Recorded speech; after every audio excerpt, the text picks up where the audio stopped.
আসসালামু আলাইকুম রহমতুল্লাহ। প্রিয় চাকরি প্রত্যাশী ভাই বোন, আশা করি সবাই অনেক ভালো আছেন, সুস্থ আছেন। তো আলহামদুলিল্লাহ, আল্লাহর রহমতে আমি অনেক ভালো আছি। আহ, তো আপনারা অনেকেই কমেন্ট করেছেন, সালাম জানিয়েছেন এবং কেমন আছেন জানতে চেয়েছেন। ওয়ালাইকুম আসসালাম। আলহামদুলিল্লাহ অনেক ভালো আছি, সুস্থ আছি আল্লাহর রহমতে। তো আপনারা ইতিমধ্যে জেনে থাকবেন যে আমাদের যে 75 দিনের যে ফ্রি কোর্সে যে চলমান, সেটা আসলে আমাদের ডে বাই ডে চলতেছে। তো সেটারই ধারাবাহিকতায় মূলত আজকে আমি আপনাদের সামনে হাজির হয়েছি বাংলা বিষয় নিয়ে ষষ্ঠতম দিনের মতো। হ্যাঁ, বাংলা বিষয়ের ষষ্ঠতম দিনের মতো, অর্থাৎ আমাদের যে মোটামুটি বাংলা সাবজেক্টের জন্য যে 1000 প্রশ্ন আমরা বিশ্লেষণ করে ব্যাখ্যা সহকারে পড়ব, সেটার ধারাবাহিকতায় কিন্তু আমাদের আজকে ষষ্ঠতম দিনের মতো, অর্থাৎ আমাদের যদি প্রশ্ন সংখ্যা যদি বলা হয় সেটা হচ্ছে 176 থেকে 210 নম্বর প্রশ্ন। অর্থাৎ 176 থেকে 210 নম্বর এই 35টা প্রশ্ন আজকে আমরা ব্যাখ্যা সহকারে সুন্দরভাবে জানার চেষ্টা করব, বোঝার চেষ্টা করব। তো আশা করি আপনারা আমাদের সাথেই থাকবেন এবং বিশেষ করে যারা নতুন করে আমাদের পেজে যুক্ত হয়েছেন বা নতুন করে যারা আমাদের গ্রুপে যুক্ত হয়েছেন, ফেসবুক যে প্রাইভেট গ্রুপটা রয়েছে, আশা করি সেখানে ক্লাসগুলো সুন্দরভাবে সিকোয়েন্স অনুযায়ী এবং পিডিএফগুলো আমরা সেখানে প্রোভাইড করছি। আশা করি আপনারা উপকৃত হচ্ছেন বা হবেন। এবং যারা আমাদের প্রাইভেট গ্রুপে এখনও যুক্ত হননি, দয়া করে আমাদের পেজের যে কমেন্ট বক্স রয়েছে সেখানে আমাদের প্রাইভেট যে গ্রুপের লিঙ্ক সেখানে দেওয়া রয়েছে। হ্যাঁ, আপনারা একটু কাইন্ডলি অ্যাড হয়ে নেবেন এবং পর্যায়ক্রমে আপনাদেরকে গ্রুপে অ্যাড করা হবে। ওকে, তো আমরা কথা না বাড়িয়ে আমরা আজকে শুরু করব হচ্ছে ষষ্ঠতম দিনের মতো, অর্থাৎ 176 থেকে প্রশ্ন শুরু হবে। তো চলুন আমরা কথা না বাড়িয়ে শুরু করা যাক। ওকে, ফার্স্ট প্রশ্ন হচ্ছে যে এখানে বলা হয়েছে বড় থেকে বড্ড এটি কোন ধরনের পরিবর্তন। তো আমরা একটা কথা বলি, ধ্বনি পরিবর্তন থেকে কিন্তু প্রায়ই আমাদের বিভিন্ন পরীক্ষাতে আসতে দেখা যায় এবং যেটা কিনা আমাদের সব থেকে বেশি প্রবলেম হয়। আমরা কনফিউশন হয়ে যায় যে আসলে কোনটা ধ্বনি বিপর্যয়, কোনটা উপনিহিতি, কোনটা সমীকরণ, এরকম কিন্তু আমাদের মধ্যে দ্বিধাদ্বন্দ্বের তৈরি হয়। তো সেই রকমই একটা প্রশ্ন, সেটা হচ্ছে 43তম বিসিএস এর প্রশ্ন ছিল। প্রশ্নটা হচ্ছে কি, প্রশ্নটা হচ্ছে বড় থেকে বড্ড এটি কোন ধরনের পরিবর্তন। এটা মূলত হচ্ছে ব্যঞ্জনদিত্য। হ্যাঁ, ব্যঞ্জনদিত্য। তো ব্যঞ্জনদিত্যর ইংরেজি নাম যদি বলা হয় সেটা হচ্ছে যে লং কনসোনেন্ট। লং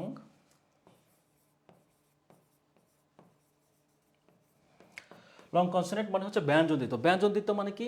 ব্যঞ্জনদিত্যটা হচ্ছে এইরকম, বা দ্বিত্ব ব্যঞ্জন, সেটা হচ্ছে যে বাক্যে শব্দের কোনো কিছু একটা বাক্যের মধ্যে যখন শব্দ বসানো হয় বা একটা শব্দের যখন দ্বিত্ব উচ্চারণ হয় বা জোর দিয়ে যখন বোঝানো হয়, বা ব্যঞ্জন বর্ণের ক্ষেত্রে যখন দ্বিত্ব উচ্চারণ হবে, সেটা হচ্ছে কি ব্যঞ্জনদিত্য। আমরা যদি একটু খেয়াল করি, এখানে বড্ড থেকে বড়, তাই না? তো এখানে কিন্তু ডয় বিন্দুটাও কিন্তু একটা ব্যঞ্জন বর্ণ। তো ব্যঞ্জন বর্ণ কিন্তু দ্বিত্ব হয়েছে, অর্থাৎ দুইবার হয়েছে। আমরা যদি একটু খেয়াল করি, যদি বলা হয় পাকা, পাকা, হ্যাঁ, পাকা থেকে কিন্তু আসবে কি পাক্কা। এখানে কটা কিন্তু ব্যঞ্জন, সেই ক থেকে যখন ওটা ডবল আসবে অর্থাৎ দ্বিত্ব হবে বা দুইবার উচ্চারিত হবে এবং সেটাকে কিন্তু জোর দিবে। যেরকম যদি বলা হয় পাক্কা পাক্কা আম, অর্থাৎ কোনো শব্দকে বা কোনো শব্দের মধ্যে যখন কোনো বর্ণ দ্বিত্ব হয়ে সেটাকে জোর দিয়ে বোঝানো হবে, সেটাই মূলত হচ্ছে দ্বিত্ব ব্যঞ্জন। বা যদি বলা হয় যে সকাল সকাল ঘুম থেকে উঠেছি কিনা, বা সকাল সকাল আমি সেই কাজটা করব। হ্যাঁ, সকাল সকাল সে আমি কাজ করব। বা যদি বলে ছোট ছোট কোনো কাজ করা যায় কিনা, তাহলে সেই ছোট ছোট জায়গায় আমরা কি কি বলবো? ছোট্ট ছোট্ট, ছোট্ট ছোট্ট বিন্দু, ছোট ছোট বিন্দু, বড় বড়। হ্যাঁ, আছে না এরকম বিভিন্ন বিষয়। তো ব্যাপারটা হচ্ছে যদি বলা হয় সকাল, হ্যাঁ একটু লিখে দেই। হ্যাঁ, অনেকে বলে না যে সকালে ঘুম থেকে উঠতে হবে বা সকালে কাজটি করতে হবে। তো সকালকে যদি আমরা দ্বিত্ব করি সেক্ষেত্রে কি হবে? সকাল। সকাল কেন? এখানে কটা হচ্ছে ব্যঞ্জন, সেই ব্যঞ্জনটা আমরা কি পেয়েছি? দ্বিত্ব পেয়েছি। বা যদি বলা হয় ছোট, ছোট থেকে যদি বলা হয়, ছোটটাকে যদি আমরা দ্বিত্ব করি তাহলে কি হবে? ছোট্ট। ছোট থেকে ছোট্ট, ছোট্ট। হ্যাঁ, ছোট থেকে হচ্ছে ছোট্ট, ছোট্ট ছোট্ট, পাক্কা পাক্কা। হ্যাঁ, তো বড়, বড় থেকে বড্ড বড্ড, এগুলো হচ্ছে কি লং কনসোনেন্ট বা ব্যঞ্জনদিত্য বা লং কনসোনেন্ট হিসেবে আমরা পরিচিতি লাভ করে। ওকে, পরবর্তী প্রশ্ন একটু খেয়াল করি। প্রদীপ নিভিয়ে গেল এই বাক্যে বর্ণনা কোন উপন্যাসের? আমি কিন্তু প্রায় একটা কথা বলি, আপনারা নিশ্চয়ই জেনে থাকবেন, সেটা হচ্ছে যে আমাদের বাংলা সাহিত্যের ক্ষেত্রে সমসাময়িক সময়ে, অর্থাৎ আমাদের যে 24 সালের 5ই আগস্টের পর থেকে কিন্তু আমাদের সাহিত্যের অংশটুকু প্যাটার্নগুলো অনেকটাই চেঞ্জ হয়েছে বলে আমরা প্রশ্নে কিন্তু পরিলক্ষিত হয়। তো সেই জায়গা থেকে যদি বলা হয়, তাহলে আমাদের প্রশ্নগুলো কিন্তু ব্যাখ্যাটা এমনভাবে জানতে হবে, বা ব্যাখ্যাগুলো আমরা এমনভাবে পড়ার চেষ্টা করব যাতে করে এই বাকি অপশন থেকে মোটামুটি আমরা একটা পরিপূর্ণ কি বলে প্রস্তুতি গ্রহণ করতে পারি, যেটা যে কোনো পরীক্ষার জন্য 70 থেকে 80% কাভার করে। তো সেই রকম একটা প্রশ্ন যদি বলি, একটু ব্যাখ্যা করি। প্রদীপ নিভিয়ে গেল এ বিখ্যাত বর্ণনা কোন উপন্যাসের? এটা হচ্ছে বঙ্কিমচন্দ্রের কপালকুণ্ডলা। হ্যাঁ, বঙ্কিমচন্দ্রের কপালকুণ্ডলা। একটু যদি বলি, বাংলা সাহিত্যের যদি বলা হয় বাংলা সাহিত্যের প্রথম রোমান্টিক উপন্যাস, হ্যাঁ, বাংলা সাহিত্যের প্রথম রোমান্টিক উপন্যাসের কথা যদি বলা হয়, তো সেই রোমান্টিক উপন্যাসটা কিন্তু কপালকুণ্ডলা। হ্যাঁ, রোমান্টিক উপন্যাসটা হচ্ছে কপালকুণ্ডলা, রোমান্টিক উপন্যাস। তো সেই উপন্যাসটার লেখক হচ্ছে কে? আচ্ছা, লেখক হচ্ছে বঙ্কিমচন্দ্র চট্টোপাধ্যায়। তো কপালকুণ্ডলার আরও কিন্তু কয়েকটা কপালকুণ্ডলা উপন্যাস থেকে কিন্তু প্রায়ই কিছু উক্তি বা কি বলে এই টাইপের প্রশ্ন কিন্তু হয়ে থাকে, যে কোনটি হচ্ছে যে প্রদীপ নিভিয়ে গেল, এটা আসলে কোন উপন্যাসের একটা উক্তি বা কোন উপন্যাসের লাইন। ঠিক এরকম আরও কিছু উপন্যাস রয়েছে যে বলা হয় যে পথিক তুমি পথ হারিয়েছ, বা তুমি অধম হইলে আমি উত্তম হইব না কেন। তাহলে পথিক তুমি পথ হারিয়েছ, এখানে যদি বলা হয়, এখানে চরিত্রের কথা যদি বলি, চরিত্র কিন্তু নবকুমার। যদি বলা হয় নবকুমার, প্রধান চরিত্রের মধ্যে রয়েছে নবকুমার এবং রয়েছে হচ্ছে কপালকুণ্ডলা। হ্যাঁ, তো কপালকুণ্ডলা। আচ্ছা, তো এখন কথা হচ্ছে যে এরকম দুইটা উক্তি রয়েছে, আপনারা এটা জানেন এবং বিভিন্ন পরীক্ষায় প্রশ্ন এটা আসছে। সেটা হচ্ছে পথিক তুমি পথ হারিয়েছ। তো এই প্রশ্নটা, পথিক তুমি পথ হারিয়েছ, এই এই জিজ্ঞেসটা কিন্তু কে করেছিল? কপালকুণ্ডলা বলেছিল হচ্ছে নবকুমারকে। তো নবকুমারকে কিন্তু একটা কবিতার উপন্যাসের একটা পর্যায়ে কিন্তু কথার একটা পর্যায়ে বলেছিল পথিক তুমি পথ হারিয়েছ। তো এইটা হচ্ছে যে মূলত কপালকুণ্ডলা নবকুমারকে বলেছিল, বা তুমি অধম বলিয়া আমি উত্তম হইব না কেন। হ্যাঁ, তো এগুলো হচ্ছে যে বঙ্কিমের কপালকুণ্ডলা উপন্যাসের গুরুত্বপূর্ণ উক্তি। আচ্ছা, পরবর্তী প্রশ্ন একটু দেখি। প্রত্যক্ষ বস্তুর সাথে পরোক্ষ কোনো বস্তু তুলনা করলে প্রত্যক্ষ বস্তুটা কি বলা হয়? এখানে উপমিত, উপমান, উপমেয়, রূপক। তো ব্যাপারটা হচ্ছে আমরা উপমান কর্মধারয় সমস্যার ক্ষেত্রে কিন্তু আমরা প্রায় জানি যে সত্য মিথ্যা হলে কি হয়, বা নাউন হলে কি হয়, বা অ্যাডজেক্টিভ হলে কি হয়, এই বিষয়গুলো আমরা জানি। বাট আমাদের যেটা সমস্যা হয় অনেক সময়, যে আমরা উপমেয় আর উপমানটা এটা কিন্তু অনেক সময় আমরা গোলায় ফেলি, যে আসলে কোনটা উপমেয় আর কোনটা হচ্ছে উপমান। আচ্ছা, যদি একটু দেখি, যদি বলি চাঁদের মতো সুন্দর মুখ, হ্যাঁ, চাঁদের মতো সুন্দর মুখ, যদি বলা হয় চাঁদের মতো সুন্দর মুখ, তো এখানে খেয়াল করি মুখ, এখানে আমরা যদি মুখের নিচে যদি আন্ডারলাইন দেই, এখানে যদি আমার মুখটা যদি চিন্তা করি, যদি বলা হয় যে চাঁদের মতো সুন্দর মুখ, অর্থাৎ মুখটাকে যদি আমরা চিন্তা, প্রথমত জানবো হচ্ছে যে আসলে প্রধান আলোচ্য বিষয়টা কোনটা, বা যার সাথে তুলনা করা হয়। আর একটা হচ্ছে কি, একটা হচ্ছে যার সাথে তুলনা করা হয়, আর একটা হচ্ছে যাকে তুলনা করা হয়। যাকে তুলনা করা হবে সেটা হচ্ছে কি মুখ। আমরা কিন্তু মুখটাকে তুলনা করব, তাহলে মুখটাকে কার সাথে তুলনা করা হচ্ছে? চাঁদের সাথে। মুখটা কি? মুখটা হচ্ছে কাছের একটা বস্তু, অর্থাৎ মুখটাকে আমরা প্রথম বিষয়, আমরা দুইটা বিষয় খেয়াল করব। একটা বিষয় হচ্ছে যে যাকে তুলনা করা হবে, আর একটা হচ্ছে যার সাথে তুলনা করা হবে। তো যাকে তুলনা করা হবে সেটা হচ্ছে কি মুখ, সেটা হচ্ছে কি প্রত্যক্ষ।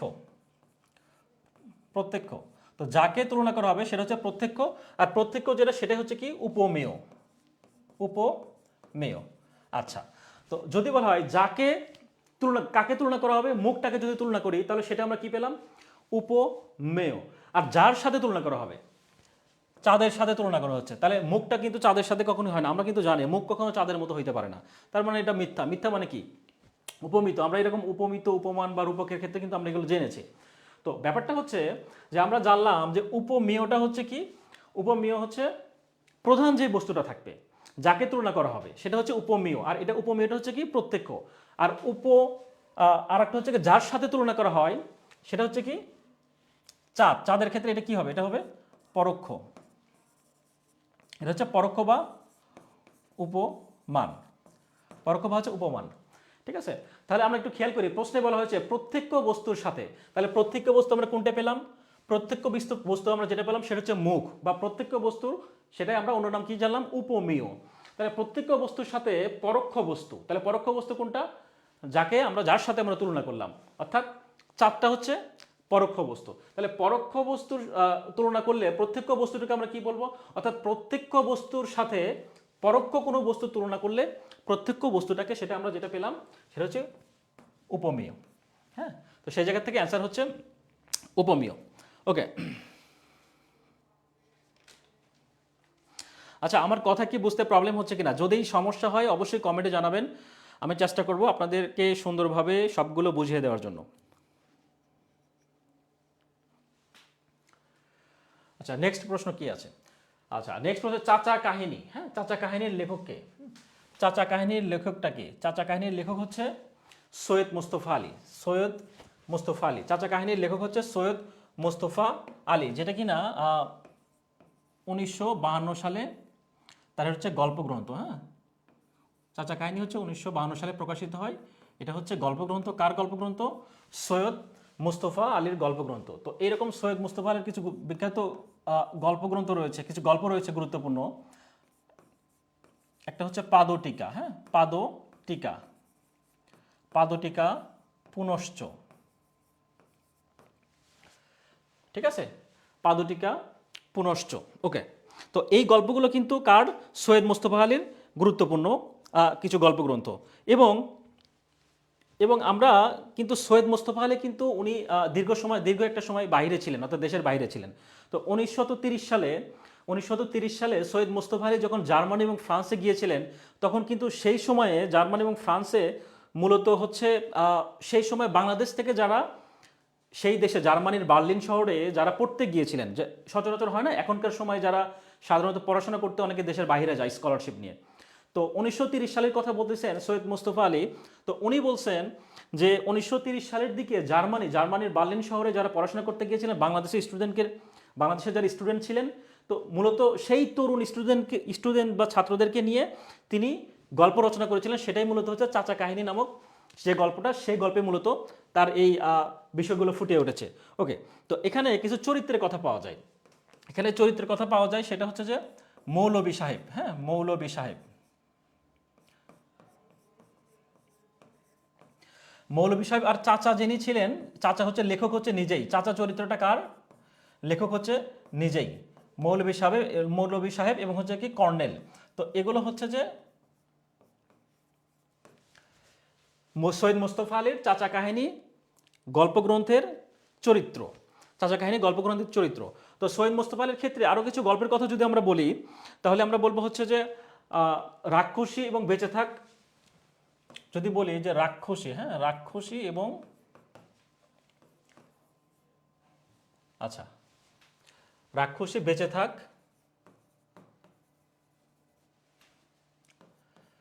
থাক, সর্দি কাশি। হ্যাঁ, সর্দি কাশি। তো এগুলো হচ্ছে সৈয়দ মুস্তফা আলীর গুরুত্বপূর্ণ গল্প। তো কয়েকটা বিষয় আমরা খেয়াল করলাম। চাচা কাহিনী মূলত লেখককে জানলাম। ফার্স্ট জানলাম চাচা কাহিনীর লেখক হচ্ছে সৈয়দ মুস্তফা আলী। চাচা কাহিনীর কত সালে প্রকাশিত হয় গল্পগ্রন্থটা? 1952 সালে। পাদটিকা, চাচা কাহিনী গল্পের যে গুরুত্বপূর্ণ কিছু গল্প রয়েছে সেরকম হচ্ছে পাদটিকা, পুনশ্চ, রাক্ষসী, তারপর কি বেঁচে থাক, সর্দি কাশি। এই আর চরিত্রের কথা যদি বলি, মৌলভী সাহেব, কর্নেল। হ্যাঁ, আর চাচা হচ্ছে কে?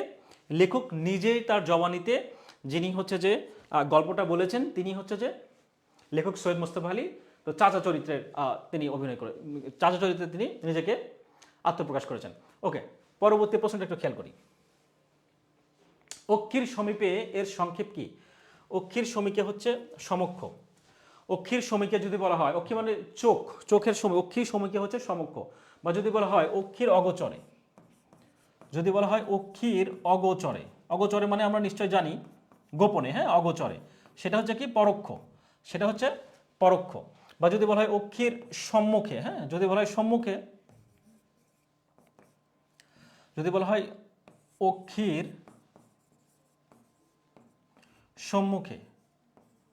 সম্মুখে, সেটা হচ্ছে প্রত্যক্ষ। তো এগুলো এক কথায় প্রকাশ যেগুলো রয়েছে, এগুলো আপনারা কষ্ট করে বই থেকে পড়ে নেবেন। যে যদিও আমি ইম্পর্টেন্ট যে বিষয়গুলো রয়েছে গুরুত্বপূর্ণ, সেগুলো আমি দিয়ে দিচ্ছি। তারপরেও এটা যে কোনো পরীক্ষার জন্য হিউজ না। আপনারা চাইলে মুখস্থ বেইজ যেগুলো রয়েছে, যেরকম বাগধারা, পরিভাষা বা এই টাইপের যেগুলো রয়েছে, অর্থাৎ যেগুলো বোঝানোর মতো আসলে তেমন কিছু নাই, সেগুলো আপনি একটু বাইরে থেকে পড়ে নেবেন। আর চাইলে আমরা যেগুলো পড়াবো সেগুলো তো পড়াবোই, পাশাপাশি অতিরিক্ত আরও বাইরে থেকে পড়ে নেবেন আপনাদের জন্য। ওকে, যেটা কিনা চাকরির জন্য খুবই বেটার হবে আপনাদের। ওকে, পরবর্তী প্রশ্ন একটু দেখি যে পাখি সব করে রব রাতি পোহাইলো, এই লাইনের রচয়িতা কে? পাখি সব করে রব রাতেই পোহাইলো। আমরা কিন্তু ছোটবেলা থেকে একটা কবিতা শুনে আসছি অনেক সময়, যে পাখি সব করে রব রাতেই পোহাইলো, কাননে কুসুমকলি সকলই ফুটিল। হ্যাঁ, তো এই কবিতা কিন্তু আমরা ছোটবেলা থেকেই শুনে শুনে অভ্যস্ত অনেকটাই বলা যায়। বা যদি বলা হয় সকালে উঠে আমি মনে মনে বলি, তো এগুলো কিন্তু কার কার উক্তি? এটা হচ্ছে মদনমোহন তর্কালঙ্কার। মদনমোহন তর্কালঙ্কার, মদনমোহন তর্কালঙ্কার। তাকে কিন্তু পুরাতন রীতির শেষ কবি বলা হয়। তাকে পুরাতন রীতির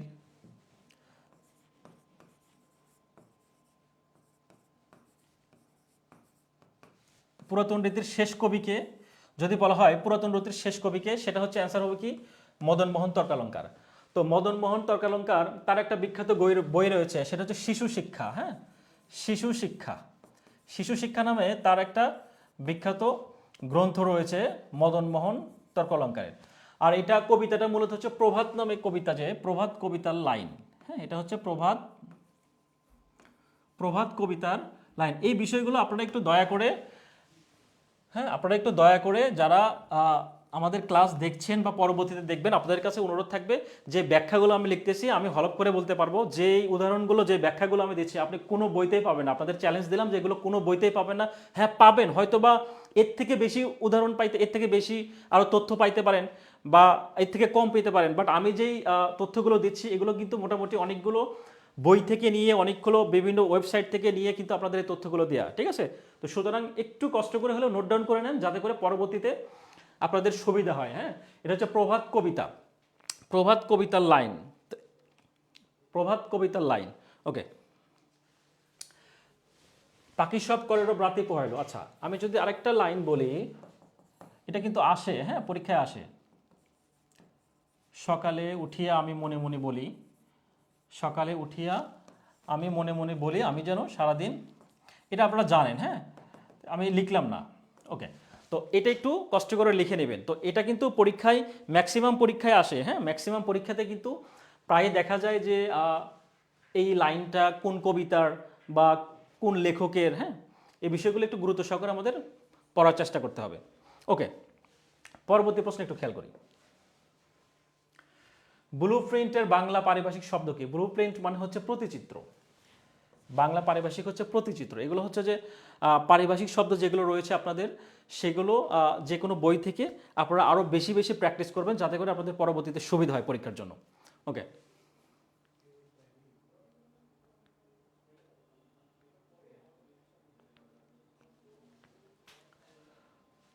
আচ্ছা পরবর্তী প্রশ্ন একটু খেয়াল করি। বাঁশি বাজে ওই দূরে কোন বাচ্চার উদাহরণ?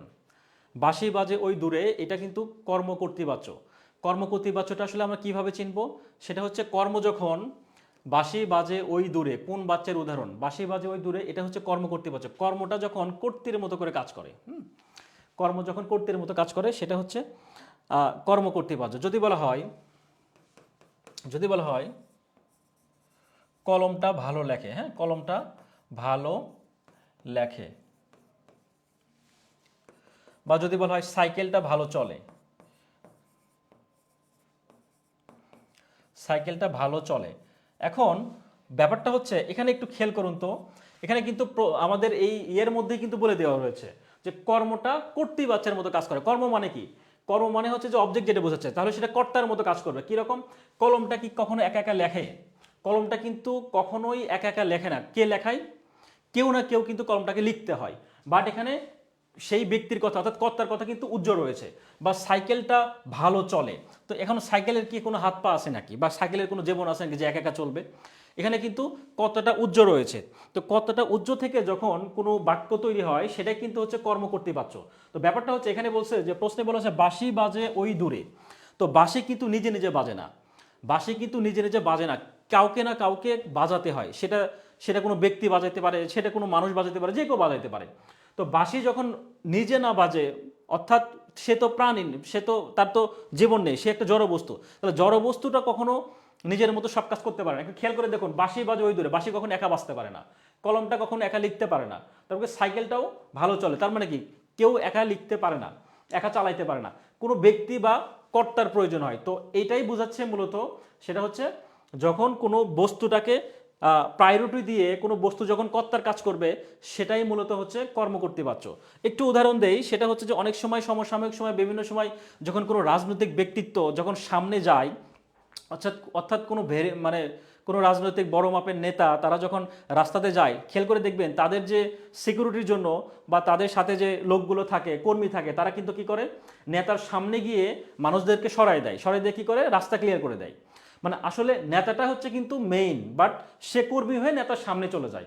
মানে ব্যাপারটা এরকম যে এখানে নেতার কোনো ভ্যালু থাকে না, অর্থাৎ নেতাকে টপকায় গিয়ে সে কি করে, কর্মী কাজ করে, কর্মীর সামনে গিয়ে সে তার এগুলো কি করে দেয়, তার রাস্তা সহজ করে দেয়। তো ব্যাপারটা এটা এরকম অনেকটাই, যে কর্তার কোনো নাম নাই, সে কি করে, কর্ম গিয়ে কি করে তার সবগুলো কাজ করে ফেলতেছে, অর্থাৎ কর্তার কোনো এখানে ভ্যালুই নাই। ব্যাপারটা অনেকটা এইরকম। তো কর্তা এখানে উজ্জ্বল থাকে।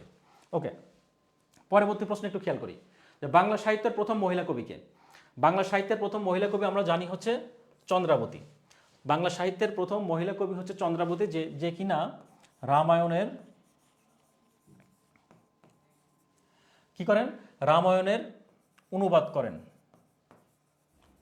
প্রথম মহিলা কবি হিসেবে, প্রথম মহিলা হিসেবে রামায়ণের অনুবাদ করেন কে, চন্দ্রাবতী।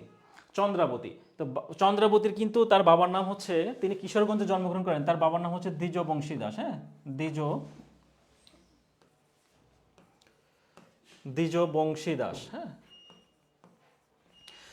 দ্বিজ বংশীদাস কিন্তু মনসামঙ্গল কাব্য যারা রচনা করেছেন, লিখেছেন, তাদের মধ্যে অন্যতম ছিলেন কিন্তু এই চন্দ্রাবতীর বাবা, যিনি ছিলেন দ্বিজ বংশীদাস। হ্যাঁ, সুলোচনা, তার তার হচ্ছে মার নাম হচ্ছে সুলোচনা। তিনি কিন্তু, চন্দ্রাবতী হচ্ছে কিশোরগঞ্জে জন্মগ্রহণ করেন। কিশোরগঞ্জ। চন্দ্রাবতী কোথায় জন্মগ্রহণ করেন, কিশোরগঞ্জে জন্মগ্রহণ করেন, কিশোরগঞ্জে জন্মগ্রহণ করেন চন্দ্রাবতী। ওকে,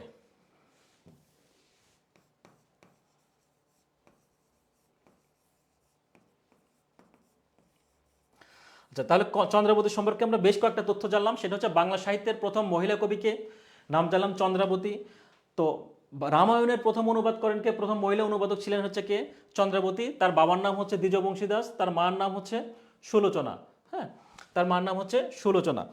আচ্ছা, এখন কথা হচ্ছে যে যদি বলা হয় বাংলা সাহিত্যের, তার মার নাম হচ্ছে সুলোচনা, যদি বলা হয় বাংলা সাহিত্যের প্রথম ঔপন্যাসিকটাকে, বাংলা সাহিত্যের প্রথম মহিলা ঔপন্যাসিককে, সেক্ষেত্রে কিন্তু এটার অ্যান্সার হবে হচ্ছে স্বর্ণকুমারী দেবী।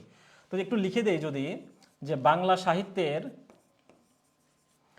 যদি বলা হয় বাংলা সাহিত্যের প্রথম মহিলা ঔপন্যাসিক, হ্যাঁ, প্রথম মহিলা ঔপন্যাসিক,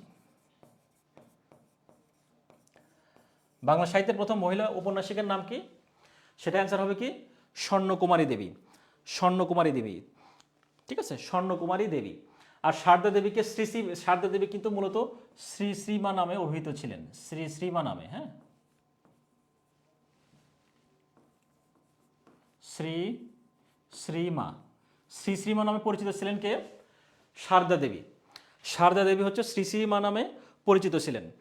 তো তিনি মূলত হচ্ছে রামচন্দ্র পরমহংস নামে রামকৃষ্ণ পরমহংস নামে এক ব্যক্তি ছিলেন, যিনি কিনা 19 শতকের যারা হিন্দু কি বলে, হিন্দু হচ্ছে ধর্মপ্রচারক ছিলেন বা হিন্দু ধর্মগুরু ছিলেন, তিনি হচ্ছে রামকৃষ্ণ পরমহংস। তার হচ্ছে স্ত্রী ছিলেন হচ্ছে কে, সারদা দেবী, যিনি কিনা শ্রী শ্রীমা নামে পরিচিত ছিলেন। ওকে, পরবর্তী প্রশ্ন একটু দেখি, বাক্যে কমা অপেক্ষা বেশি বিরতির প্রয়োজন হলে কি বসে।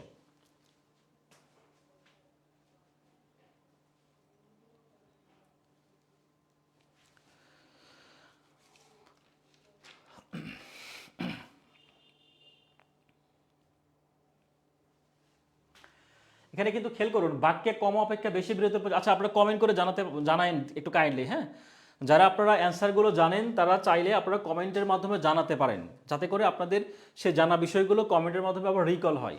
হ্যাঁ, এটা আপনাদের ক্ষেত্রে মনে রাখার ক্ষেত্রে সুবিধা হবে।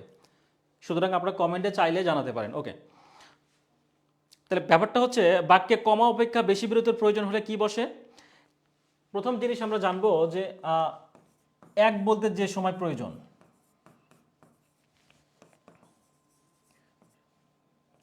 সেটা হচ্ছে কমা বসে। হ্যাঁ, এক বলতে যে সময় প্রয়োজন, বাক্যে কমা অপেক্ষা বেশি বিরতি। তাহলে কমা এখানে বলছে কমা থেকে বেশি বিরতির প্রয়োজন হলে কি বসে, এটার অ্যান্সার হচ্ছে কি হবে, সেমিকোলন। তাহলে কমা কতক্ষণ থামতে হয়, কমা থামতে হয় আমরা জানলাম এক বলতে যে সময় প্রয়োজন সেটা হচ্ছে কমা।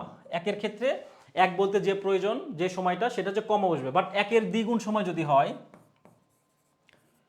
একের দ্বিগুণ সময় যদি থামতে হয় সেক্ষেত্রে সেটা কি হবে, সেমিকোলন।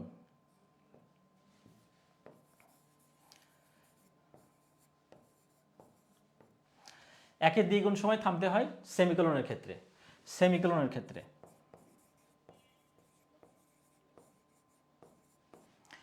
আচ্ছা, তাহলে আমরা দুইটা বিষয় জানলাম, এক বলতে যে সময় সেটা হচ্ছে কমা, এবং একের দ্বিগুণ সময় সেটা হচ্ছে সেমিকোলন।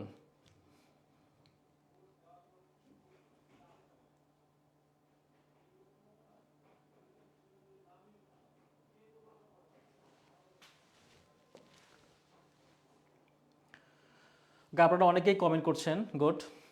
আচ্ছা, পরবর্তী প্রশ্ন একটু খেয়াল করি। রাজা প্রতাপাদ্য চরিত্র চরিত্র রাজা প্রতাপাদ্য চরিত্র গ্রন্থটির প্রণেতাকে, হ্যাঁ প্রণেতাকে, এটা দুইবার আসছে। আচ্ছা, রাজা প্রতাপাদিত্য চরিত্র গ্রন্থটির প্রণেতাকে, এর অ্যান্সার হচ্ছে রামরাম বসু।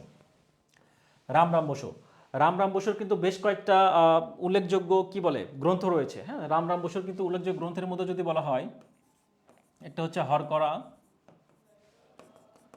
লিপিমালা,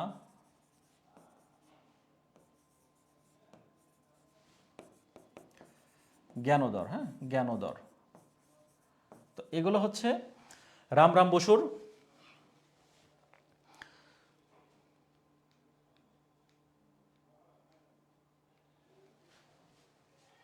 রামরাম বসুর উল্লেখযোগ্য হচ্ছে গ্রন্থ।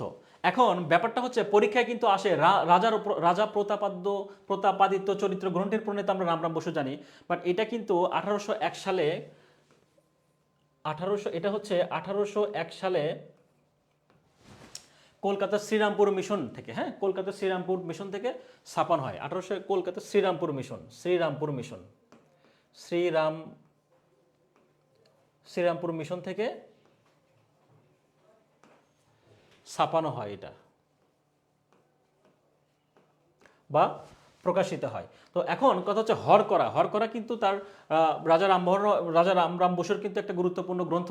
কিন্তু এই হরকরা নামে আরও একটা উপন্যাস রয়েছে, সেটা হচ্ছে অদ্বৈত মল্লবর্মণের। হ্যাঁ, এটা একটু খেয়াল করে নেবেন, অদ্বৈত মল্লবর্মণ। এই অদ্বৈত মল্লবর্মণের একটা গুরুত্বপূর্ণ উপন্যাস কিন্তু হরকরা। এটা একটু মাথায় রাখবেন। আর লিপিমালা আমরা জানলাম রামরাম বসু, এবং জ্ঞানোদর হচ্ছে রামরাম বসু, যেটা কিনা রাজা প্রতাপাদিত্য চরিত্র হচ্ছে শ্রীরামপুর মিশন থেকে 1801 সালে প্রকাশিত হয়। আর বাঙালি রচিত বাংলা সাহিত্যের প্রথম মুদ্রিত গ্রন্থ হচ্ছে রামরাম বসু। তো বাঙালি রচিত প্রথম বাংলা সাহিত্যের মুদ্রিত গ্রন্থ, এটা যদি একটু বলি, বাঙালি রচিত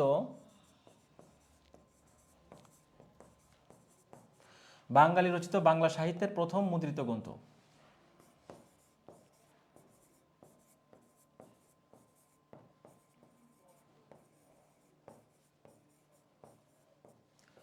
সেটা হচ্ছে কোনটা, রাজা প্রতাপাদ্য চরিত্র। হ্যাঁ, রাজা প্রতাপাদ্য চরিত্র, এইটা বাঙালি রচিত বাংলা সাহিত্যের প্রথম মুদ্রিত গ্রন্থ হচ্ছে রাজা প্রতাপাদ্য চরিত্র। ওকে,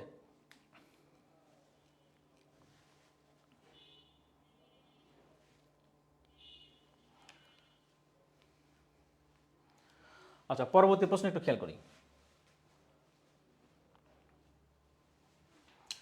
পরবর্তী প্রশ্ন বলছে কোন বানানটি শুদ্ধ। হ্যাঁ, কোন বানানটি শুদ্ধ, একটু খেয়াল করে। অপশনে রয়েছে পুরস্কার, হ্যাঁ আবিষ্কার, এখানে মূর্ধন্য শয় ক, দন্ত শয় ক, হ্যাঁ এখানে কি সময় উপযোগী, সত্য।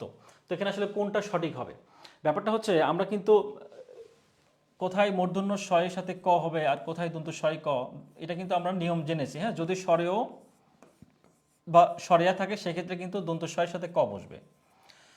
যদি স্বরেও বা স্বরেয়ার সাথে সেক্ষেত্রে দন্ত শয়। একটু খেয়াল করে, যদি বলা হয় পুরস্কার, পুরস্কার, হ্যাঁ পুরস্কার, তো পুরস্কারের সাথে কিন্তু এখানে হচ্ছে স্বরেও আছে একটা, এখানে র মানে কি স্বরেও, তার মানে যদি স্বরেও থাকে বা স্বরেয়া থাকে সেক্ষেত্রে দন্ত শয় ক, তার মানে এখানে কি বসছে, এখানে কিন্তু দন্ত শয়ে কটা বসছে। হ্যাঁ, আর যদি স্বরেও বা স্বরেয়া ছাড়া অন্য কিছু থাকে সেক্ষেত্রে কি হবে, মূর্ধন্য ষ। খেয়াল করুন এখানে এখানে যদি বলে আবিষ্কার, হ্যাঁ আবিষ্কার বানানটা কেমন হবে তাহলে, যদি বলে আবিষ্কার, আবিষ্কার, তো এখন স্বরেও বা স্বরেয়া কিন্তু এখানে নাই, স্বরেও বা স্বরেয়া এখানে নেই। এখানে কি আছে, রস্বই, এখানে হচ্ছে একটা রস্বই আছে। তার মানে আমরা নিয়মে জেনেছি স্বরেও বা স্বরেয়া থাকলে শুধুমাত্র সেই ক্ষেত্রে দন্ত স্বরের সাথে ক হবে, আর অন্য জায়গায় কি হবে, রস্বই হবে। তার মানে সেই হিসেবে দেখলাম আমরা পুরস্কার, তার মানে এটা দন্ত স্বর হবে, কেননা এখানে একটা স্বরেও আছে, এখানে একটা স্বরেও, এখানে একটা স্বরেও। আচ্ছা আচ্ছা, এখানে একটা স্বরেও, পুরস্কারের পরে একটা স্বরেও, তার মানে এটা দন্ত শয় কা হবে, এটা দন্ত শয় কা, তার মানে এটা অ্যান্সার হচ্ছে যে ভুল। আবিষ্কারের কথা যদি বলা হয় সেম, এটা হচ্ছে মূর্ধন্য ষ হবে। তো সময় উপযোগী, সময়ের সাথে বানানটা হচ্ছে যে এটা হবে, সময়ের সাথে সময় উপযোগী।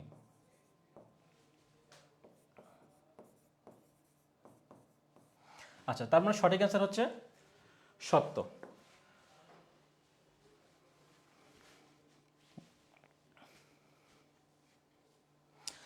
আচ্ছা, এই প্রশ্নটা যারা পারেন তারা একটু অ্যান্সার দেবেন। হ্যাঁ, চর্যাপদের কোন পদটি খণ্ডিত আকারে পাওয়া যায়, যারা পারেন কাইন্ডলি একটু অ্যান্সারে জানাবেন কমেন্টে।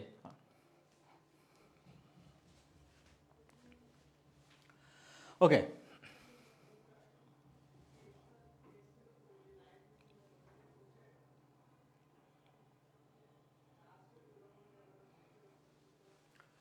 আচ্ছা প্রশ্নে বলছে যে চর্যাপথের কোন পদটি খণ্ডিত আকারে পাওয়া যায়, অ্যান্সারটা হচ্ছে 23 নম্বর পদ। হ্যাঁ, 23 নম্বর পদ, 23 নম্বর পদটি যিনি রচনা করেছেন তিনি হচ্ছে, নাম হচ্ছে ভুসুকোপা, ভুসুকোপা, ভুসুক, ভুসুকোপা। হ্যাঁ, 23 নম্বর পদটি রচনা করেছেন ভুসুকোপা। আর 10 নম্বর পদ এবং 10 এবং 8 লিখেছেন হচ্ছে কান্নপা।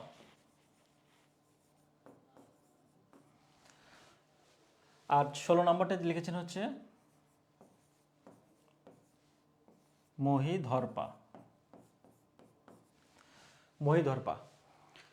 16 নম্বর হচ্ছে মহিধর্পা, ঠিক আছে। তার মানে 10 নম্বর এবং 18 নম্বর লিখেছে কান্নপা, 23 নম্বর লিখেছেন ভুসুকপা। এখন কথা, চর্যাপথের কোন পদটি খণ্ডিত আকারে পাওয়া যায়, এটা হচ্ছে অ্যান্সার হচ্ছে 23 নম্বর পদ। তো 23 নম্বর পদটা লিখেছেন হচ্ছে ভুসুকপা, এটা মূলত 23 নম্বর পদের 10 নম্বরে 10টি বাক্য ছিল। হ্যাঁ, 10টি হচ্ছে পদ ছিল।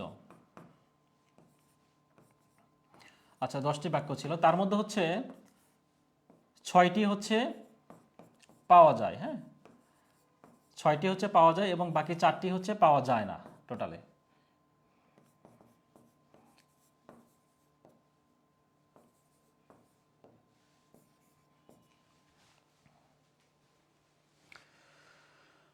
ঠিক আছে, 23-এর মধ্যে 10টি পদ হচ্ছে, 10টি পদ হচ্ছে পাওয়া যায়। 23 নম্বর প্রথম কথা হচ্ছে চর্যাপদের কোন পদটি খণ্ডিত আকারে পাওয়া যায়, অ্যান্সার হচ্ছে 23 নম্বর পদ। তো 23 নম্বর পদের মধ্যে থেকে, 23 নম্বর পদের মধ্যে থেকে যদি বলা হয় তাহলে ভুসুকপা 10টি পদের 10টি লাইনের মধ্যে 6টি লাইন পাওয়া যায়, 10টি লাইনের মধ্যে 10টি লাইনের মধ্যে 6টি লাইন পাওয়া যায়, বা 10টি বাক্যের মধ্যে 6টি বাক্যে পাওয়া যায়, বাকি 4টি বাক্য হচ্ছে পাওয়া যায় না। এই টোটালে হচ্ছে যে 10টি বাক্য। ওকে, আর 23 আর ভুসুকপা সব মিলিয়ে হচ্ছে দ্বিতীয়, তিনি হচ্ছে সর্বমোট রচনা করেছেন হচ্ছে 8টি পদ। ভুসুকপা হচ্ছে টোটালে 8টি পদ রচনা করেছেন, ঠিক আছে, 8টি পদ লিখেছেন। তাহলে সর্বোচ্চ হচ্ছে কার্ণপা, সর্বোচ্চ কে লিখেছেন, কার্ণপা, উনি টোটালে 13টি পদ রচনা করেছেন, 13টি পদ রচনা করেছেন। তাহলে আমরা এখান থেকে কয়েকটা বিষয় জানলাম। প্রথম কথা হচ্ছে যে প্রশ্নে যেটা রয়েছে সেটা হচ্ছে যে 23 নম্বর পদটি চর্যাপদের কোন পদটি খণ্ডিত আকারে, তার অ্যান্সার হচ্ছে 23 নম্বর। 23 নম্বর পদটি লিখেছেন কে, অ্যান্সার হচ্ছে ভুসুকপা। ভুসুকপা টোটালি হচ্ছে যে কতটি বাক্যে, ভুসুকপার যে হারিয়ে যে গিয়েছে যে খণ্ডিত, সেটার হচ্ছে কয়টি পাওয়া গেছে, সেটার অ্যান্সার হচ্ছে 6টি, 4টি হচ্ছে পাওয়া যায়নি। 4টি হচ্ছে পাওয়া যায়নি। আর সর্বোচ্চ, দ্বিতীয় সর্বোচ্চ পদ রচনা করেছেন কে, ভুসুকপা, টোটালি 8টা, এবং সর্বোচ্চ যিনি পদ রচনা করেছেন তিনি হচ্ছে কান্নপা, টোটালি 13টি পদ রচনা করেছেন। কান্নপা 13টি পদ রচনা করেছেন, ঠিক আছে, কান্নপা 13টি পদ রচনা করেছেন। সর্বোচ্চ পদ রচনা করেছেন কান্নপা 13টি পদ। ওকে, আর ভূষিকপা হচ্ছে সব মিলিয়ে 8টি পদ রচনা করেছেন, টোটালে 8টি পদ রচনা করেছেন। ওকে,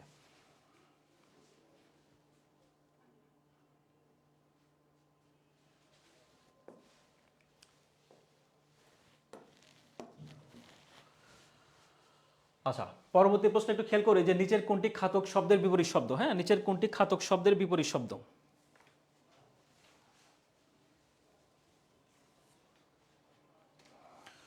নিচের কোনটি খাতক শব্দের বিপরীত শব্দ? হ্যাঁ, অ্যান্সার হচ্ছে মহাজন। অ্যান্সার হচ্ছে মহাজন। ওকে,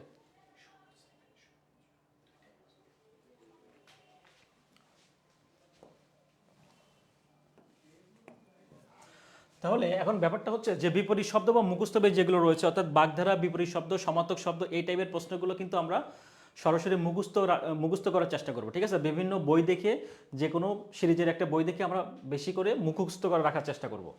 ওকে, পরবর্তী প্রশ্ন একটু খেয়াল করি। রহিম ধোপাকে কাপড় ধুতে দিল, কোন কারকে, কোন বিভক্তি? রহিম ধোপাকে কাপড় ধুতে দিল। হ্যাঁ, রহিম ধোপাকে কাপড় দিতে দিল। তাহলে এখন ব্যাপারটা হচ্ছে আমরা যখন কারক নির্ণয় করব, তাহলে সেটা হচ্ছে কর্তা যাকে আশ্রয় করে ক্রিয়া সম্পন্ন করে। আমরা কিন্তু কর্মকারকের সংজ্ঞা জানি যে কর্তা যাকে আশ্রয় করে ক্রিয়া সম্পন্ন করে সেটা হচ্ছে কর্মকারক। এখানে এখানে কিন্তু একটা বিষয় খেয়াল করে রাখতে হবে আমাদের, যাকে আশ্রয় করে মানে কাকে আশ্রয় করে। এখানে বলছে রহিম ধোপাকে কাপড় ধুতে দিল। তো এখন কথা হচ্ছে যে এটা কিন্তু কর্মকারক। কেন? কারণ হচ্ছে যাকে আশ্রয় করে, কর্তা যাকে আশ্রয় করে ক্রিয়া সম্পন্ন করে সেটাই হচ্ছে কি কর্মকারক। তো সেই হিসেবে এটা হচ্ছে কর্মকারক, ধোপাকে কাপড় ধুতে দিল। ওকে, তো যদি বলা হয় যে ভিক্ষুককে ভিক্ষা দাও বা সৎপত্রে কন্যাদান করো, তো সেক্ষেত্রে কী হবে? সেক্ষেত্রে কিন্তু এটা আবার সম্প্রদানকারক হবে। কেন? কারণ আমরা এটা সবাই জানি যে ভিক্ষুককে ভিক্ষা দাও এটা হচ্ছে সত্য ত্যাগ করে, বা ধোপাকে কাপড় দাও, সৎপাত্রে কন্যাদান করো, এটা হচ্ছে কি নিঃস্বার্থভাবে, ঠিক আছে। তো সেই জায়গা থেকে কিন্তু এটা সম্প্রদানকারক হবে। আর যদি বলে রহিম ধোপাকে কাপড় ধুতে দিল, সেক্ষেত্রে এটা কর্মকারক। কেন? কর্মকারকের সংজ্ঞার ক্ষেত্রে আমরা কি জানছি? কর্তা যাকে আশ্রয় করে ক্রিয়া সম্পন্ন করে বা কাজ সম্পন্ন করে সেটা হচ্ছে কি কর্মকারক। ওকে, আচ্ছা, পরবর্তী প্রশ্ন একটু খেয়াল করি। ঘর শব্দের বিশেষণ কোনটি? ঘর শব্দের বিশেষণ হচ্ছে ঘরোয়া। ঘর শব্দের হচ্ছে বিশেষণ হচ্ছে ঘরোয়া। হ্যাঁ, এগুলো আপনারা জানেন। হ্যাঁ, ঘরোয়া।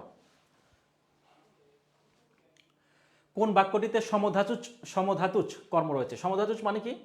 সমধাতুজ কর্ম কিন্তু আমরা মোটামুটি সবাই জানি। হ্যাঁ, বাক্যের ক্রিয়া ও কর্ম যদি একই ধাতু থেকে উৎপন্ন হয়, অর্থাৎ বাক্যের ক্রিয়া এবং কর্ম যদি একই ধাতু থেকে উৎপন্ন হয় সেটাই আমরা সমধাতুজ কর্ম বলি, ঠিক আছে। তাহলে এখানে খেয়াল করুন যে সে যে চাল চেলেছে তাতে আসে। হ্যাঁ,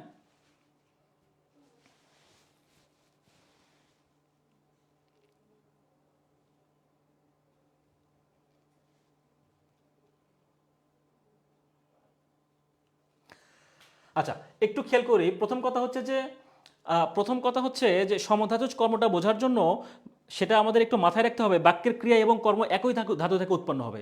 একটু যদি আমরা খেয়াল করি যে আমি যদি বলি যে আমি আজ বেশ ঘুমিয়েছি, যদি বলা হয় বেশ ঘুমিয়েছি, হ্যাঁ, বেশ ঘুমিয়েছি, তো এখানে কিন্তু ঘুম এবং ঘুমিয়েছি, এটা এটা একটু খেয়াল করতে হবে, ঘুম এবং ঘুমিয়েছি।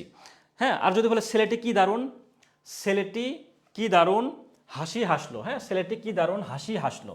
তো দেখুন হাসির সাথে কিন্তু হাসলো। হ্যাঁ, হাসি এবং হাসলো এই দুটা কিন্তু অনেকটাই কি বলা যায়, চাল চেলেছে, ঘুমিয়েছি, হাসি হাসলো, এগুলো কিন্তু বাক্যর ক্রিয়া এবং কর্মপদ একই ধাতু থেকে উৎপন্ন। সেটাকে আমরা কি জানলাম? সমধাতুজ কর্ম, ঠিক আছে। এটা একদম ইজি বিষয়। হ্যাঁ, দুইটা পর থাকবে, কর্ম এবং ধাতু একই, কর্ম এবং হচ্ছে কি ক্রিয়া একই ধাতু থেকে উৎপন্ন, অর্থাৎ এগুলো হচ্ছে কি পাশাপাশি থাকবে একই রকমের, ঠিক আছে। সে ঘুমিয়ে আছে, এখানে ঘুমিয়ে না, সে বেশ ঘুমিয়েছে। সে এখানে যদি বলতো সে একটা বেশ ঘুমিয়েছে, সেক্ষেত্রে কিন্তু এটা সমধাতুজ হয়ে যেত। ওকে, আচ্ছা, আপনাদের অনেকেই কমেন্টে জানিয়েছেন সঠিক অ্যান্সার। ওকে,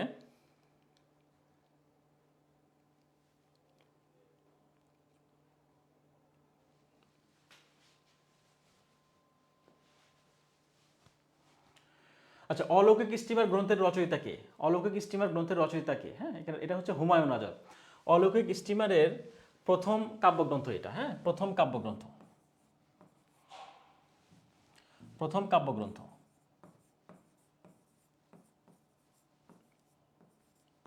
এটা হচ্ছে প্রথম কাব্যগ্রন্থ হুমায়ুন আজাদের অলৌকিক স্টিমার, যেটা কিনা 1973 সালে প্রকাশিত হয়। এবং মোট এখানে মোট কবিতা রয়েছে কয়টি? মোট হচ্ছে 42টি কবিতা রয়েছে, মোট 42টি কবিতা রয়েছে। হ্যাঁ, মোট 42টি কবিতা রয়েছে। তাহলে অলৌকিক স্টিমার গ্রন্থের রচয়িতা আমরা জানলাম হুমায়ুন আজাদ, এটা তার হচ্ছে প্রথম কাব্যগ্রন্থ, এটা তার হচ্ছে প্রথম কাব্যগ্রন্থ। এবং 42টি কবিতা পাওয়া যায়, 1973 সালে প্রকাশিত হয়। বাস, ওকে। পরবর্তী প্রশ্ন, প্রত্যেক ভাষারই 3টি মৌলিক অংশ থাকে।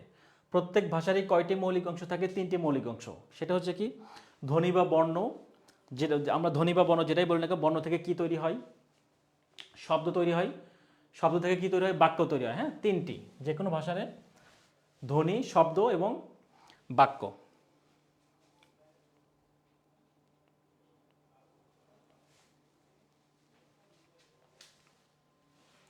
আচ্ছা, পরবর্তী প্রশ্ন যদি দেখি, যে বাংলাদেশ কবিতাটি কার লেখা? বাংলাদেশ হচ্ছে অমিয় চক্রবর্তী। হ্যাঁ, বাংলাদেশ কবিতাটি অমিয় চক্রবর্তী, এটা হচ্ছে অনিঃশেষ কাব্যগ্রন্থের, অনিঃশেষ, হ্যাঁ, অনিঃশেষ কাব্যগ্রন্থের থেকে নেওয়া হয়েছে বাংলাদেশ, যেটা কিনা 1976 সালে প্রকাশিত হয়। হ্যাঁ, এছাড়া তার কিছু গুরুত্বপূর্ণ কাব্যগ্রন্থ হচ্ছে খসড়া, মাটির দেয়াল,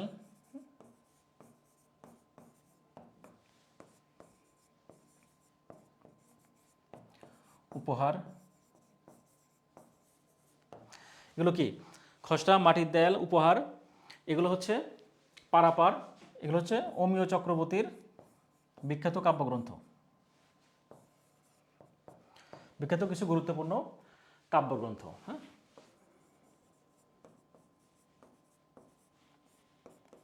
ওকে। পরবর্তী প্রশ্ন একটু খেয়াল করি। আবিল শব্দের অর্থ কি? আবিল শব্দের অর্থ হচ্ছে, এটা পরিবার পরিকল্পনা মন্ত্রণালয়ে আসছিল, অধিদপ্তর মেডিকেল অফিসার হিসেবে, এটা হচ্ছে কলুষিত। আবিল শব্দের অর্থ হচ্ছে কলুষিত। আচ্ছা, পূরণবাচক শব্দ কোনটি? পূরণবাচক শব্দ হচ্ছে দ্বাদশ। হ্যাঁ, পূরণবাচক।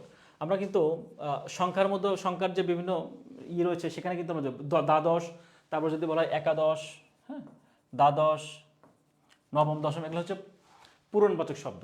বা যদি বলা হয় ক্রমবাচক শব্দ, তাহলে কিন্তু হবে কি 15, 11, এগুলো হচ্ছে কি ক্রমবাচক, এগুলো হচ্ছে ক্রমবাচক শব্দ। যদি বলে ক্রমবাচক, সেক্ষেত্রে হবে 11, 15, আর 19, 20, হ্যাঁ, এগুলো হচ্ছে তারিখবাচক শব্দ। এটা হচ্ছে তারিখবাচক শব্দ। আচ্ছা, তারিখবাচক শব্দ।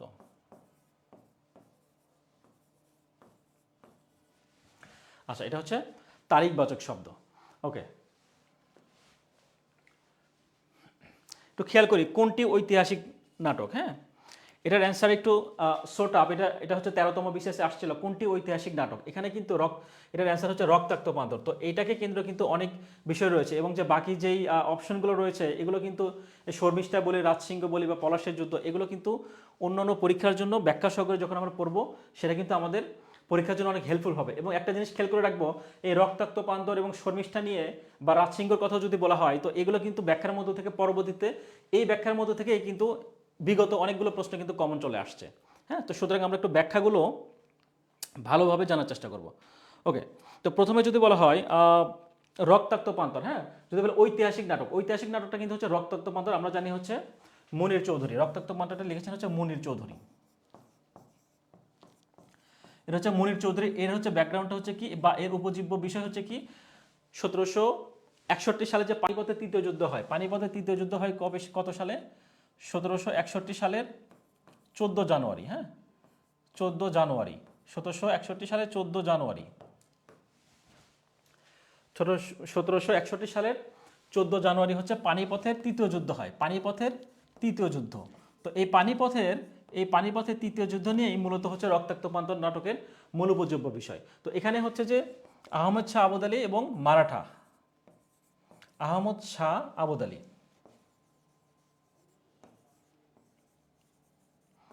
আহমদ শাহ আবদ আলী এবং মারাঠার মধ্যে যুদ্ধ হয়। হ্যাঁ, সেখানে হচ্ছে মারাঠা পরাজয় লাভ করেন এবং আহমদ শাহ আলী বিজয়ী হন। ওকে, যদি বলে শর্মিষ্ঠা কার, শর্মিষ্ঠা রাজসিংহ হচ্ছে, শর্মিষ্ঠা হচ্ছে মাইকেল মধুসূদন দত্তের, আর রাজসিংহ হচ্ছে বঙ্কিমচন্দ্রের উপন্যাস। হ্যাঁ, বঙ্কিমচন্দ্রের হচ্ছে একটা বিখ্যাত উপন্যাস হচ্ছে রাজসিংহ, আর শর্মিষ্ঠা হচ্ছে মাইকেল মধুসূদন দত্তের, মাইকেল মধুসূদন দত্তের। ঠিক আছে, পলাশীর যুদ্ধ হচ্ছে, এটা লিখেছেন এটা কিন্তু একটা কাব্য। হ্যাঁ, পলাশীর যুদ্ধ হচ্ছে কাব্য, পলাশীর যুদ্ধ কিন্তু কাব্য লিখেছেন হচ্ছে নবীন চন্দ্র সেন, নবীন চন্দ্র সেন, নবীন চন্দ্র সেন, নবীন চন্দ্র সেন। তাহলে আমরা কয়েকটা বিষয় জানলাম মনির চৌধুরী রক্তাক্ত প্রান্তর নিয়ে, এবং 1761 সালের 14ই জানুয়ারি যে পলাশীর প্রান্তরে যুদ্ধ হয়েছিল, তৃতীয় পলাশীর, এটা হচ্ছে কি 1761 সালে 14ই জানুয়ারি যে রক্তাক্ত প্রান্তরের যে পানিপথের তৃতীয় যুদ্ধ হয়েছিল, সেটারই কিন্তু মূলত মনির চৌধুরী এই বিষয়টা ফুটিয়ে তুলেছেন।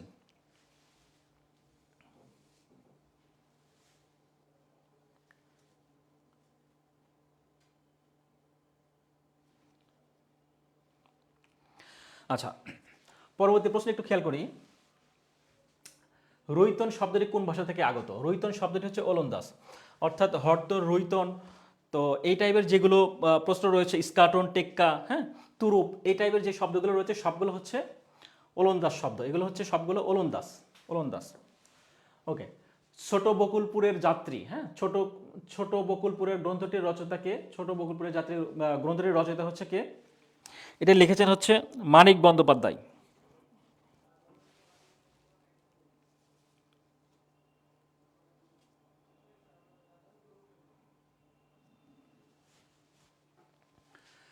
ছোট বকুলপুরের যাত্রী, এটা 1949 সালে প্রকাশিত হয়, লিখেছেন হচ্ছে মানিক বন্দ্যোপাধ্যায়। হ্যাঁ, মানিক বন্দ্যোপাধ্যায়ের আরও কিছু গুরুত্বপূর্ণ গ্রন্থ রয়েছে, সেটা হচ্ছে যে প্রাগৈতিহাসিক,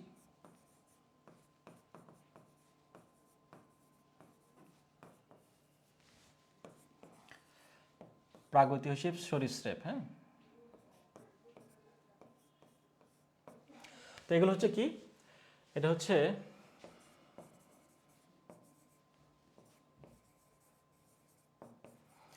মিহি মোটার কাহিনী।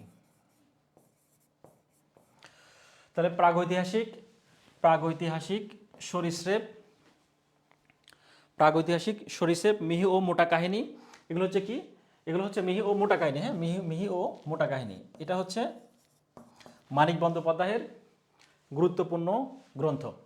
ওকে, জনৈক শব্দের সন্ধি বিচ্ছেদ কি? হ্যাঁ, এটা একটু আমরা খেলি, জনৈক। হ্যাঁ, জনৈক শব্দের সন্ধি বিচ্ছেদ কি? সন্ধি বিচ্ছেদ কিন্তু প্রায়ই পরীক্ষায় আসে, যেটা কিনা আসলে আমাদের পরীক্ষায় অনেক সময় আমরা দ্বিধাদ্বন্দ্বে পড়ে যাই আর কি। খেয়াল করুন, সন্ধি শব্দের এখানে বলছে যে জনৈক। হ্যাঁ, জনৈক, জনৈকটা আসলে যদি ভাঙানো হয়, এটা হবে হচ্ছে জন যোগ এক। হ্যাঁ, জন যোগ এক, খ নাম্বারটা অ্যান্সার হবে। তো এটা আসলে অ্যান্সার হওয়ার কারণ কি, যদি স্বরেয় বা স্বরেয়া যদি থাকে,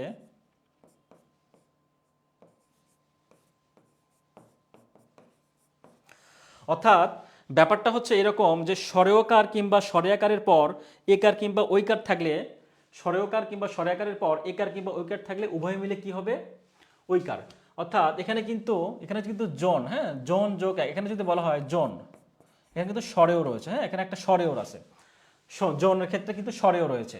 তো যদি বলে জন যোগ এ, হ্যাঁ, এক, জনৈক। তো এখন ব্যাপারটা হচ্ছে এখানে জনৈক যে আমরা নিলাম, হ্যাঁ, এখানে কিন্তু স্বরেয় বা স্বরেয়, এখানে কিন্তু জনের মধ্যে কিন্তু একটা স্বরেয় রয়েছে, এটা স্বরেয়, এবং একের মধ্যে কিন্তু একটা এ রয়েছে। আমরা নিয়মে জানছি কি, স্বরেয় স্বরেয়া যোগ এ ওই যদি হয়, স্বরেয় স্বরেয়া, তার মানে জনের মধ্যে আমরা স্বরেয় পেয়েছি এবং একের মধ্যে এ, তাহলে উভয় মিলে কি হবে? ঐকার হবে। এটা হচ্ছে জনৈক। ঠিক আছে, অর্থাৎ স্বরেয়কার কিংবা স্বরেয়াকারের পর একার কিংবা ঐকার থাকলে উভয় মিলে হচ্ছে ঐকার হয়, এটাই হচ্ছে আমাদের বইয়ের নিয়ম। ওকে, কোনটি ইব্রাহিম খাঁর গ্রন্থ নয়? ইব্রাহিম খাঁর গ্রন্থ নয়, আনোয়ার পাশা হচ্ছে ইব্রাহিম খাঁর গ্রন্থ। হ্যাঁ, তারপর হচ্ছে ইস্তাম্বুল যাত্রীর পথ, এটা হচ্ছে ইব্রাহিম খাঁর। আর যদি সোনার শিকল যদি বলা হয়, সেটা হচ্ছে ইব্রাহিম খাঁর। কুচবরণ কন্যা, এটা হচ্ছে বন্দে আলী মিয়া। কুচবরণ কন্যা হচ্ছে বন্দে আলী মিয়ার শিশুতোষ গ্রন্থ। হ্যাঁ, শিশুতোষ গ্রন্থ এটা। শিশুতোষ গ্রন্থ হচ্ছে বন্দে আলী মিয়ার, এটা হচ্ছে 1960 সালে প্রকাশিত হয়। এটা হচ্ছে 1960 সালে প্রকাশিত হয়, 1960 সালে প্রকাশিত হয় বন্দে আলী মিয়ার। আচ্ছা, আর এটা হচ্ছে আনোয়ার পাশা হচ্ছে একটা নাটক, হ্যাঁ, আনোয়ার পাশা হচ্ছে নাটক। আর এটা হচ্ছে ভ্রমণ কাহিনী, ভ্রমণ কাহিনী, হ্যাঁ, এটা নাটক, এটা ভ্রমণ কাহিনী। আচ্ছা, আর সোনার শিকল এটা হচ্ছে গল্প। এই তিনটাই হচ্ছে, এই তিনটাই হচ্ছে ইব্রাহিম খাঁর গ্রন্থ। আর বাকি যেটা কুচবরণ সেটা হচ্ছে বন্দে আলী মিয়ার। তার মানে অ্যান্সার হচ্ছে বন্দে আলী মিয়া। এটা শিশুতোষ গ্রন্থ, যেটা কিনা 1960 সালে প্রকাশিত হয়েছে। ওকে, পরবর্তী প্রশ্ন একটু খেয়াল করি। জল শব্দের সমর্থক শব্দ নয় বলছে এখানে। আমাদের পরীক্ষায় কিন্তু অনেক সময় ভুল হইতে পারে এরকম, যে বেশি আবেগে গিয়ে বা অনেক সময় মানে প্রশ্ন ঠিকভাবে না পড়তে অ্যান্সারটা করে ফেলি, যার কারণে কিন্তু আমরা এটা আসলে কি বলছে, জল শব্দের সমার্থক শব্দ চেয়েছে নাকি সমার্থক শব্দ চাইনি, এটা কিন্তু আমরা কনফিউশনে পড়ে যাই। ঠিক আছে, এখানে জল শব্দের সমার্থক শব্দ নয় মানে হচ্ছে জলদে, জলদে মানে হচ্ছে সমুদ্র, সমুদ্র, জলদে মানে হচ্ছে সমুদ্র।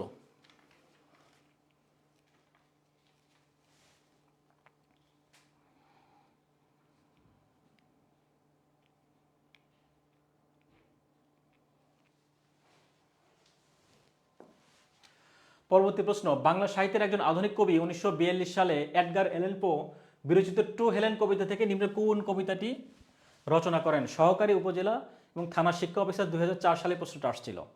খুবই গুরুত্বপূর্ণ প্রশ্ন, হ্যাঁ, খুবই গুরুত্বপূর্ণ প্রশ্ন। যদিও প্রশ্নের শুরুতেই কিন্তু অনেকগুলো, এখানেই কিন্তু অনেকগুলো নৈবিত্তিক অলরেডি এমসিকিউ টাইপের প্রশ্ন দেওয়া রয়েছে। খেয়াল করুন, বাংলা সাহিত্যের একজন আধুনিক কবি যিনি কিনা 1942 সালে এডগার এলন পো বিরচিত টু হেলেন কবিতা থেকে নিজের নিম্নের কোন কবিতাটি রচনা করেছেন? সেটার অ্যান্সার হচ্ছে কি হবে? বনলতা সেন। হ্যাঁ, বনলতা সেন কবিতা, নাটোরের বনলতা সেন লিখেছেন হচ্ছে কি জীবনানন্দ দাশ। এটা হচ্ছে জীবনানন্দ দাশ, জীবনানন্দ দাশ, জীবনানন্দ, জীবনানন্দ দাশ। ওকে, তার কিন্তু আরো কিছু গুরুত্বপূর্ণ ঝরা পালক, হ্যাঁ, কাব্যগ্রন্থের কথা যদি বলা হয়, ঝরা পালক, আচ্ছা, ধূসর পাণ্ডুলিপি,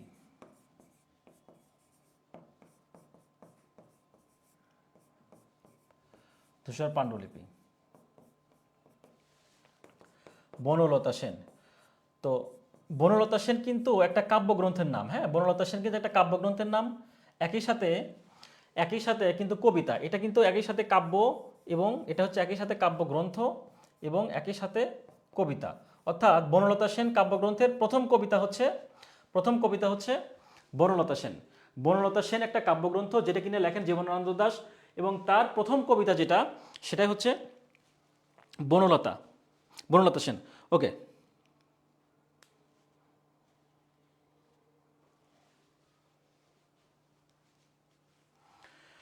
আর এটা হচ্ছে ঝরা পালক হচ্ছে তো আর 1927 সালে তার প্রথম প্রকাশিত কাব্যগ্রন্থ। এটা হচ্ছে 1936 সালে।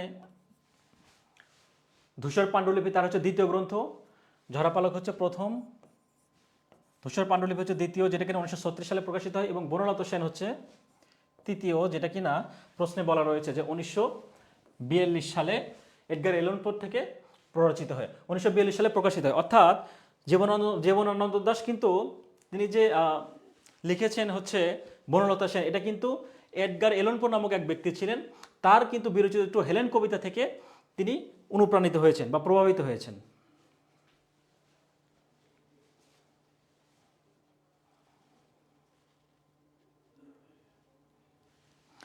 আচ্ছা, পরবর্তী প্রশ্ন একটু খেয়াল করি। এখানে বলছে উচ্চারণের রীতি অনুযায়ী নিজের কোনটি উচ্চ, মধ্য এবং সম্মুখ স্বরধ্বনি? হ্যাঁ, আমরা যদি একটু খেয়াল করি, যদি আমরা এভাবে লিখি,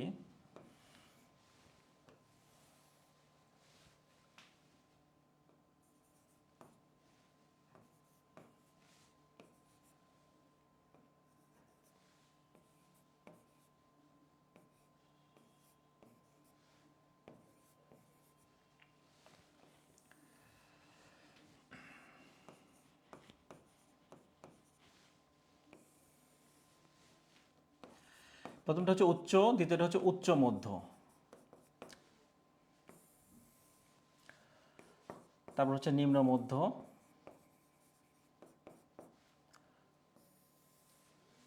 নিম্ন। আচ্ছা, এখানে যদি বলা হয় সম্মুখ, হ্যাঁ সম্মুখ, আর এটা হচ্ছে পশ্চাৎ।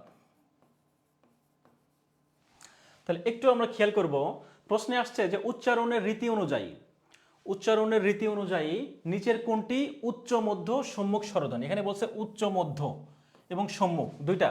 তো আমরা প্রথমে একটা ছক আঁকিয়ে নিব। ছকটা হচ্ছে এরকম, প্রথমে থাকবে উচ্চ, তারপর উচ্চ মধ্য, তারপর নিম্ন মধ্য এবং শেষে থাকবে হচ্ছে নিম্ন। তো উচ্চর মধ্যে কি আছে? রস্যই, রস্যৌ। উচ্চ মধ্যের মধ্যে এ ও, এবং নিম্ন মধ্যের মধ্যে এ এবং স্বরেও, এবং নিম্নর মধ্যে যেটা রয়েছে সেটা হচ্ছে স্বরেয়া। তো এটা হচ্ছে কেন্দ্রে, হ্যাঁ এটা হচ্ছে